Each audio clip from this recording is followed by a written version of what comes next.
লজ্জা লাগে না ভাই? আপনি কি বোবা? বৈষম্য বিরোধী আন্দোলনের সময় আলোচনায় আসেন ফারজানা সিথি। এবার সেই সিথি ধর্ষণের হুমকি পেয়ে মামলা করলেন খালেদ মাহমুদ হৃদয় নামের এক কন্টেন্ট ক্রিয়েটরের বিরুদ্ধে।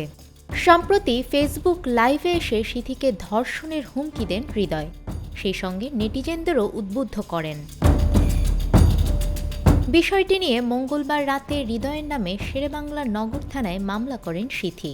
খবরটি সংবাদ মাধ্যমকে সিথি নিজেই নিশ্চিত করেছেন। তিনি বলেন, ২৭ ফেব্রুয়ারি হৃদয় ফেসবুক লাইভে এসে আমাকে ধর্ষণের হুমকি দেন, পাশাপাশি আমার জীবনযাপন, চলাফেরা, পোশাক আশাক নিয়ে নোংরাভাবে কথা বলে। সেই সঙ্গে আমাকে ধর্ষণ করলে তিনি পুরস্কার দেবেন বলেও ঘোষণা দেন। এই ঈদে জামা জুতো অ্যাক্সেসরিজের ডিসকাউন্ট। এরপর বলেন, লাইভটি তখন দেখিনি, সম্প্রতি নজরে আসে আমার।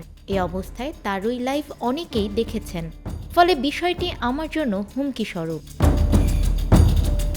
সম্প্রতি পাগলের বেশ ধরে সামাজিক যোগাযোগ মাধ্যমে ভিডিও বানিয়ে নারীদের প্রতি অশালীন অঙ্গভঙ্গি ও মন্তব্য ছড়ানোর অভিযোগে হৃদয়কে গ্রেপ্তার করে পুলিশ। বিষয়টি উল্লেখ করে সিথি বলেন, ওনাকে আপনারা চিনবেন। সম্প্রতি সাভার থানা থেকে তাকে গ্রেপ্তার করেছে সামাজিক বিশৃঙ্খলা সৃষ্টির জন্য। যারা মেয়েদের উত্ত্যক্ত করে সমাজে বিশৃঙ্খলা তৈরি করতে চায় তাদের সবাইকে আইনের আওতায় আনা উচিত। সিথিকে সবশেষ দেখা গেছে হাবিব ওয়াহিদের একটি মিউজিক ভিডিওতে। একলা মানুষ শিরোনামের ওই গানচিত্রে মডেল হিসেবে ছিলেন তিনি। নিউজ ডেস্ক, আমাদের সময়।